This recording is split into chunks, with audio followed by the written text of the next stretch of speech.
আবার পছন্দের দিক থেকে বিএনপির কাছাকাছিই রয়েছে এনসিপিও, না বিএনপি থেকে এগিয়ে রয়েছে 32% এবং 6% রয়েছে, কাছাকাছি বলা যায়।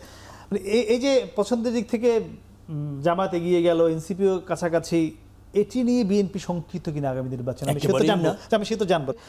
একটি যে জরিপ করা হয়েছে সেখানে পছন্দের তালিকায় এগিয়ে রয়েছে জামাত, যদি আমরা বলি জামাতের সেই শতাংশ ছিল 53%, এরপরেই রয়েছে বিএনপি 51%, তারা পছন্দের তালিকায় রয়েছে। এটি নির্বাচনে বিএনপির জন্য নেতিবাচক প্রভাব বিস্তার করবে কিনা সেটা জনগণ নির্ধারণ করবে। কিন্তু এই যে জরিপ ধরেন, যে তথ্য উপাত্ত, যে শ্রেণী অথবা যে এরিয়াতে তারা করেন, 63টি জেলায় করা হয়েছে, প্রায় 5000 মানুষ অংশ নিয়েছে, এটি ফিজিক্যাল জরিপ হয়েছে। না ঠিক আছে, 63টি কোন শ্রেণীর মানুষের সাথে করলেন? 18 বছরের উপরে সবার বয়স, সবার বয়স 18 বছর, পেশায় কি, এরকম অনেক কিছু থাকে, তবু তারা করেছেন। কিন্তু আমার কাছে কন্ট্রাডিক্টরি একটা জায়গায় লাগে। আপনি পছন্দের দল ধরেন জামাতে ইসলাম, আবার ভোট বেশি পাবে বিএনপি, তো মানুষ কি পছন্দের দলের বাইরে ভোট দেয় অথবা পছন্দের প্রার্থীর বাইরে ভোট দেয়? আমাদের দেশের কালচারটা কিন্তু পছন্দের দল এবং পছন্দের প্রার্থীকেই মানুষ ভোট দেয়। আপনি একই জরিপে যদি বলেন পছন্দের দলে জামাতে গিয়ে আবার ভোট প্রাপ্তির ক্ষেত্রে বিএনপি এগিয়ে, আমার কাছে মনে হয় এটা বাংলাদেশের প্রেক্ষাপটে কন্ট্রাডিক্টরি হবে। ইউএসের প্রেক্ষাপট কেমন সেটা হয়তো তারা বলতে পারবে, কিন্তু বাংলাদেশে সেটি নয়।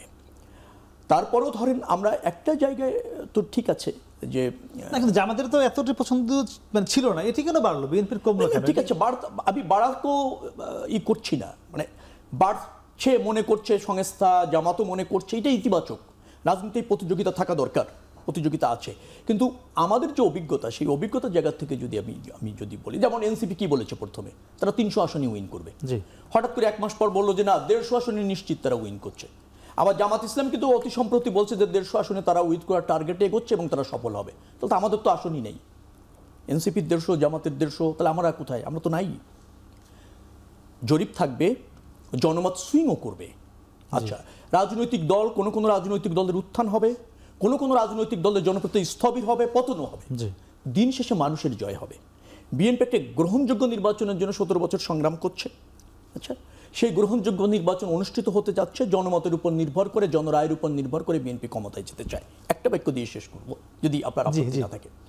কথাটা হচ্ছে যে বাংলাদেশের মানুষ বারবার প্রমাণ করেছে তারা বিএনপির সাথে, 5 বার নির্বাচিত রাজনৈতিক দল। 84 বছর বয়স জামাতের রাজনীতির এখনো সেই সৌভাগ্যটা হয়নি, যদি হয় স্বাগত থাকবে। জি তাহসিন, একটু যেতে চাই, এই যে মানে জামাতের বাড়ামাই সেটা বিএনপি থেকে কমা, আপনার কি মনে হয় বিএনপি কমছে কেন? আমরা এনসিপিটা পাশে রাখলাম। দেখেন, বিএনপির মানে কমার তো আসলে অনেক কারণ আছে, এবং আপনি যদি 5 আগস্টের পরে যে রাজনীতির যে সিনারিওর দিকে যদি আপনি তাকান, মানে আমি একদম, আপনি তো এনসিপিকে পাশে রাখছেন, আমি ধরেন জামাতকেও পাশে রাখি, তাহলে তো জামাত বাইস কমেন্ট হয়ে যেতে পারে। বাট আপনি যদি একদম পার্টিকুলারলি যদি বিএনপির রাজনীতির দিকে তাকান, আমার কাছে মনে হয়েছে যে আসলে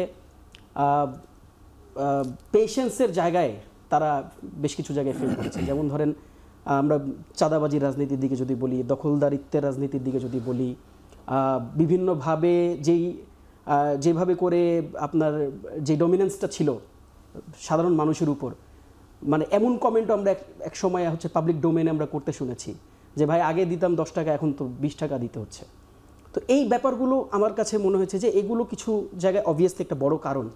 আরও বেশ কিছু কারণ আছে। আমার কাছে মনে হয়েছে যে দেখেন, স্ট্র্যাটেজিক্যালি আপনি কী ধরনের ন্যারেটিভ দিয়ে রাজনীতি করছেন, ওই ন্যারেটিভগুলো ডিপেন্ড করে। কিন্তু আপনি ধরেন হাসিনার সাজানো গোছানো ন্যারেটিভ যদি আপনি পার্সু করেন, সেই ন্যারেটিভ দিয়ে যদি আপনি অপোনেন্টকে ঘায়েল করার চেষ্টা করেন, এটা এক ধরনের ফিডব্যাক আপনাকে জনগণ দিবে। আবার ধরেন আপনার যদি নিজস্ব কোনো ন্যারেটিভ না থাকে, আপনার তো দলের একটা আবেদন থাকতে হবে, আপনার দলের তো একটা মানে একটা অ্যাপিল থাকতে হবে টু দি পিপল। আমরা যেটাকে মার্কেটিংয়ের ভাষায় বলি মেসেজ স্ট্র্যাটেজি। তো দেয়ার আর ফিউ মেসেজ স্ট্র্যাটেজিজ। তো সেটা আমি সেটা বলছি না, আমি জাস্ট একটু কম্পারেটিভ অ্যানালাইসিস করার চেষ্টা করছি যে সেটা আসলে কতটুকু আপনি মানে পাওয়ারফুল মেসেজ নিয়ে আপনি মানুষের কাছে যাচ্ছেন। যেমন রবি ভাই বললেন না যে এনসিপি এক সময় বলছে 300, এরপর বলছে 200। দেখেন, পলিটিক্যাল রেটরিক বলে তো কিছু ব্যাপার স্যাপার থাকে, তো আমরা পলিটিক্যাল সারফেসে এই ধরনের কমেন্ট এবং ওই মঞ্চের উপর ডিপেন্ড করে এই ধরনের কমেন্ট থাকে, আমি আসলে পাবলিক কন্ট্যাক্ট করছি কিনা। এখন অবস্থাটা এমন হয়ে দাঁড়াইছে, মানে আমার মনে হয় যে এনসিপিকে নিয়ে বিএনপির ভাবার দরকার নাই, বিএনপিকে নিয়ে বিএনপির ভাবার একটা সময় আসছে।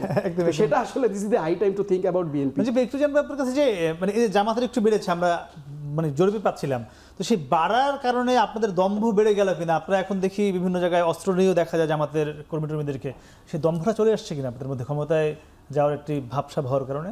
না, আমাদের পা আমরা মাটিতে রাখতে চাই। দেখেন, এটি বিষয়টা নিয়ে একটু আলোচনা করা দরকার। আসলে দেখেন, পলিটিক্যাল যেই ক্লাসিক্যাল ইকুইলিব্রিয়ামটা ছিল, যে দুইটা পলিটিক্যাল পার্টি, একটা থাকবে সরকারি দল, একটা বিরোধী দল, ওয়ার্ল্ডের বিভিন্ন দেশে যেরকম আছে, বাংলাদেশেও আওয়ামী লীগ বিএনপি দীর্ঘদিন সেভাবে চলে এসেছিল। কিন্তু এইটার যে একটা ম্যাসিভ প্যারাডাইম শিফট হয়েছে, এইটা কিন্তু বিএনপি অনেকটা গ্রহণ করতে পারছে না। That's a thing. গত 16 বছরের ফ্যাসিবাদের কারণে একটা পলিটিক্যাল পার্টি তারা ফ্যাসিবাদী হয়ে নিশ্চিহ্ন হয়ে যাওয়ার পরে এটা কিন্তু চেঞ্জ হয়েছে, number one. Number two, BNP দেখেন তাদের যে পলিটিক্যাল রাইজ, এটার পিছনে কিন্তু ছিল বাংলাদেশি জাতীয়তাবাদ এবং আধিপত্যবাদ, ভারতীয় আধিপত্যবাদ বিরোধী একটা বিষয়। একই সাথে কিন্তু ইসলামিক মূল্যবোধের বিষয়টাও ছিল সেখানে। সংবিধানে বিসমিল্লাহ আনলেন জিয়াউর রহমান, শহীদ প্রেসিডেন্ট জিয়াউর রহমান, আল্লাহর প্রতি আস্থা এবং বিশ্বাস আনলেন। সব কিছু মিলিয়ে বিএনপির যে অবস্থানটা ছিল, anti Awami League, anti Indian যেই বিষয়টা ছিল, এখান থেকে বিএনপি কিন্তু আস্তে আস্তে সরে গেছে এবং সরে যাচ্ছে। অনেক ক্ষেত্রে দেখছি ঘোষণা দিয়েও কিন্তু যাচ্ছে। অনেক ধরনের কথা আসছে, মির্জা ফখরুল এক জায়গায় বললেন সরাসরি, এরকম কথা আমরা আগে শুনি নাই, শরিয়া আইনে আমরা বিশ্বাস করি না। তো এই যে আপনার নিজেরাই চেঞ্জ করে ফেলতেছে, আমি বলবো যে জনগণের পালস বুঝতে বিএনপি ফেল করছে কিনা বিএনপিরও বোঝা দরকার। এই যে আপনার জরিপ এখানে বলছেন যে জামাতের যে ইয়েটা হয়েছে, এন্টি ইন্ডিয়ান এবং এন্টি আওয়ামী যে ইয়েটা ছিল, ভোট যে ব্যাংকটা ছিল, মানুষের সেন্টিমেন্টটা ছিল, এক্ষেত্রে জামাত কিন্তু একটা পরীক্ষিত শক্তি। ইন্ডিয়া নিজেই ঘোষণা দিয়েছে বহুবার তার জামাত তাদের নাম্বার ওয়ান এনিমি, যার কারণে সেই জায়গাটা যারা মানুষের যাওয়ার তো একটা জায়গা লাগবে, মানুষ কিন্তু সেই ক্ষেত্রে জামাতকে চুজ করছে কিনা এটা ইলেকশন বলবে। অবশ্যই নতুন ভোটার অনেক, যারা বিপ্লব করেছে, যারা ফ্যাসিবাদের আন্ডারে ছিল, তারা এই নেক্সট ইলেকশনে আসলে এটা সেটি বোঝা যাবে।